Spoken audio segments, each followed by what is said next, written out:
As far back as before the first movie came out, I had already heard this was happening.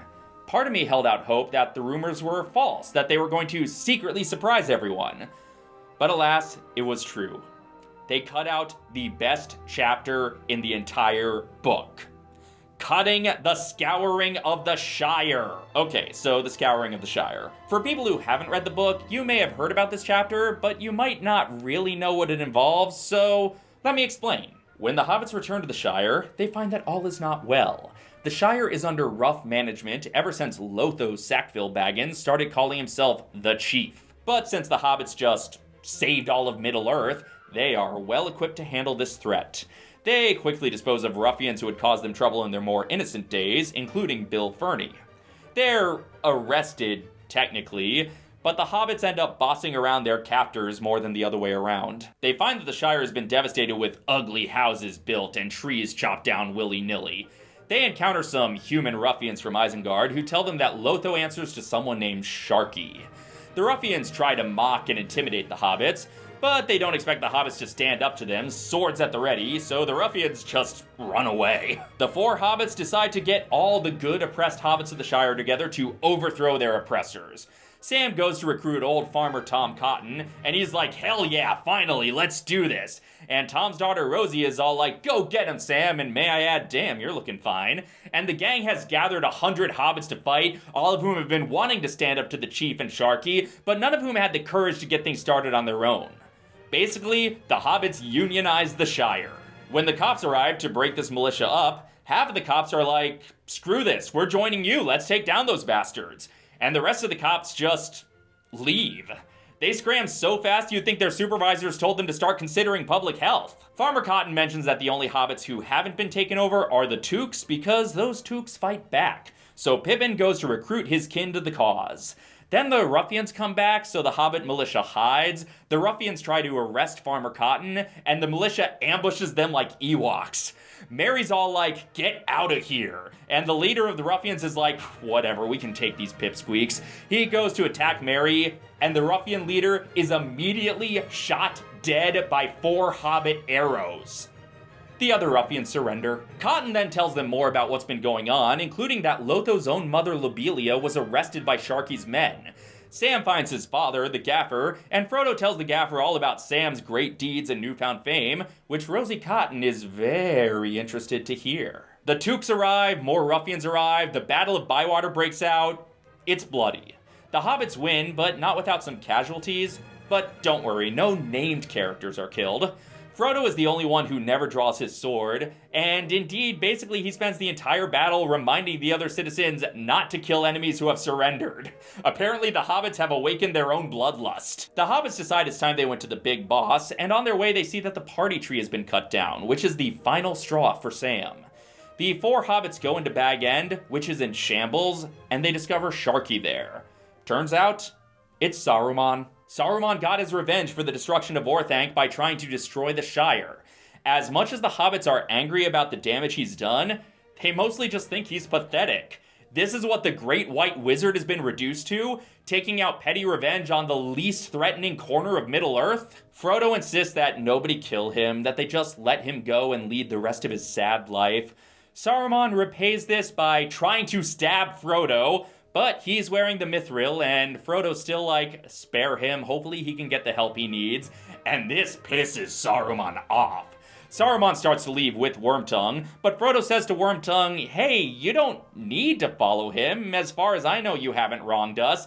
And Saruman's all like, ha ha, Wormtongue killed Lotho. He might have even eaten him too. Saruman just keeps taunting Wormtongue, and then Wormtongue's had enough, and he slashes Saruman's throat.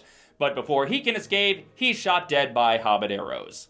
A dark mist rises from Saruman's body for a moment, but it dissipates and the body shrivels up. Then the hobbits begin cleaning up, they release everyone from jail, and Lobelia is shocked that people are happy to see her. But she's heartbroken at Lotho's death, and she becomes a new woman, giving Bag End back to Frodo and leaving her wealth to help the oppressed hobbits recover.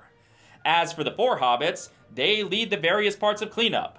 Merry and Pippin, being great warriors of Rohan and Gondor, drive out any remaining ruffians. Sam replants trees with special soil he got from Galadriel, and he plants a Malorn tree where the party tree was.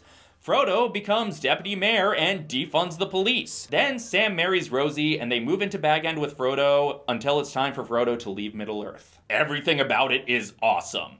But it often gets cut from adaptations because the sense is that when the ring is destroyed, the goal is achieved and the story's over. Leaving in this extra little adventure at the end after the purported goal is accomplished might make the ending feel like it's dragging on too long. Yep, they sure dodged a bullet there. Lord of the Rings with 11 nominations. Yes. 11 nominations. One for each ending. And let me tell you something else, folks. And don't worry, I saw the last Lord of the Rings. I'm not going to have the movie end like 17 times. Anyway, then we make our way from the pre-show area into another pre-show area. This is like watching Lord of the Rings backwards. There are many reasons why the Scouring of the Shire is important to the text, and many reasons why cutting it, at least cutting it the way they did, was detrimental to the story. So many reasons, in fact, that I think it's time for the first ever D-list in a D-list. Here are the top 4 reasons this movie screwed up by eliminating the Scouring of the Shire. Number 1-4. It is the essential finale of the Hobbit's arc. So 2 things are true when the Hobbits return to the Shire. 1, they have been changed by the horrors they face and find it challenging to go back to a normal life. 2, they are now prepared to handle any conflict they face.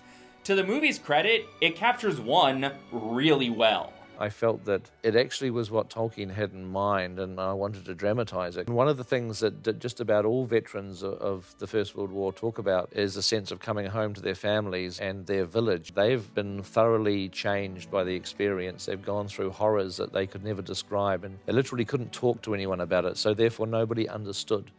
And the only people that understood were those other friends that had been to war. That part, that's all great. 10 out of 10, no notes. But what gets lost is the Hobbits' newfound strength, their growth. The Hobbits have faced real evil in the world, and now the petty squabblings of the Shire are a piece of cake for them. Now even Saruman, once the most powerful wizard of them all, is no match for them. The movie covers the loss of innocence from their adventure, but I don't think it properly covers the gaining of wisdom and experience from their adventure. The only positive things they seem to gain from their quest are Gondor bows to them, which, yes, this scene does get me every time, and also Sam gets the courage to propose to Rosie. Speaking of which, number 1-3. It establishes an actual relationship between Sam and Rosie. Now, I'm not saying that either version of Rosie Cotton, movie or book, is exactly the most fleshed out character.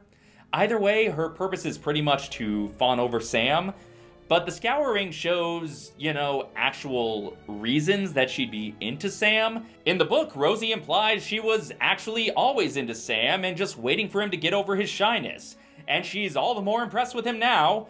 The movie Rosie is nice to Sam, which I guess in movie language means into him, but it's certainly a flimsier basis for a relationship, especially compared to his infinitely better developed relationship with Frodo.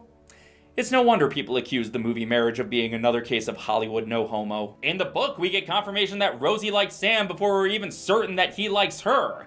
Again, it's the bare minimum of groundwork for a romantic relationship, but it's a hell of a lot better than the movie gives. Also, couldn't they at least have kept the part where Sam and Rosie move into Bag End so that the final shot would have been of Bag End and not some other hobbit hole we have no emotional attachment to? Number 1-2. It shows that the Shire is not so safe from the outside world. I think what sucks most about the way they cut the Scouring is that they confirm that it didn't happen at all. And if you look at the edit, we don't know that they didn't go into the Old Forest. We don't know that they didn't meet Tom. No, but we know the Scouring didn't happen. When they get back to the Shire, nothing has changed. Or maybe some things have changed, but I sure couldn't tell. It was intended for it to have been not quite as it was when they first left. The way it's presented looks like nothing has changed. Old Proudfoot is still sweeping, just as distrustful as ever. It's a cute joke, but I think it fundamentally undermines one of the main themes of the story. And I think Tolkien perhaps makes the point that the Shire isn't invulnerable. It just thinks it is. But it too should actually bear some part of the pain and the casualties of Middle-earth. By showing nothing has changed, the idea comes across that if the hobbits hadn't gone on their adventure, they would have been alright, happily oblivious to the goings-on of the outside world. The fight would never come to their doorstep, and that just goes against a core theme of the book and the movie. The Shire is not some eternally safe, protected bubble of Middle-earth just because no trouble has come there yet. I mean, it is protected by the Dunedain, and when they all went away fighting Mordor, it made it easy for Sharky to slip in, but it's not just naturally safe. It takes work to keep evil out of the Shire, and it's not so impossible for evil to slip in. The ending just makes it seem like the Shire was never really at that great of a risk. Now granted, maybe I'm misreading the gag. Maybe the point isn't the Shire would have remained ignorant of the outer world forever. Maybe the point of the gag is, boy, that sure was a close call. They don't know how close they were to getting taken over. Had the Fellowship not intervened, this blissful ignorance would have been threatened. It is what will come to pass if you should fail. But I still don't think that comes across particularly well. And it's just not as effective as actually showing the Shire affected. So if you're not going to show the Shire be affected, I would rather you just not show the moment they return to the Shire at all, so I can at least pretend that this all happened off screen. And the number one reason the movie screwed up in how they eliminated the Scouring of the Shire, okay, fine, I understand why you cut it, but why did you spend so much time setting it up? I can accept that having this extended bonus climax after the purported goal of the trilogy might have felt like odd pacing for a blockbuster movie to the average audience member. So why did they leave in so much of the setup for the Scouring? There's a lot of foreshadowing to the Shire being threatened. A lot! The fires of Isengard will spread, and the woods of Tuckborough and Buckland will burn, and all that was once green and good in this world will be gone. There won't be a Shire, Pippin. And all of that feels undermined by the aforementioned unchanged Shire the hobbits come home to. On top of which, they really, really amped up Saruman's role in the story.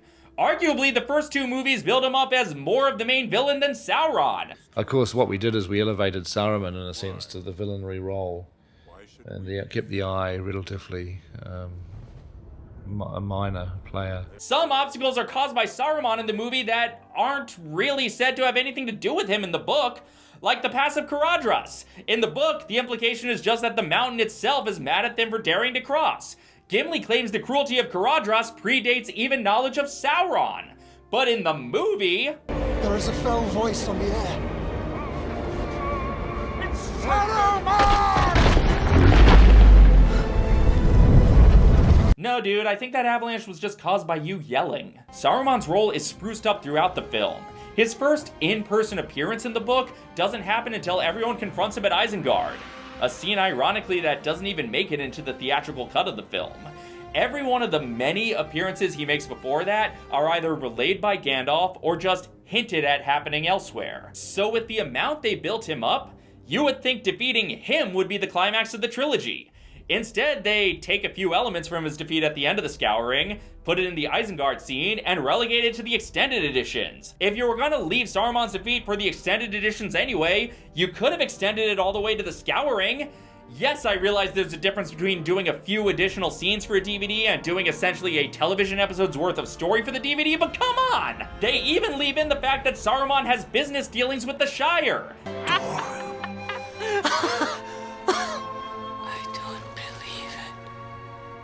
Can't be. It says Longbottom Leaf. This sets up his role as Sharky, a role that is never once followed up on. This was the first time we were getting a complete Lord of the Rings movie trilogy. We finally had opportunity for a film to pay off all its setups, and then it doesn't? What a wildly unsatisfying thing to happen in what was otherwise a very satisfying film-going experience.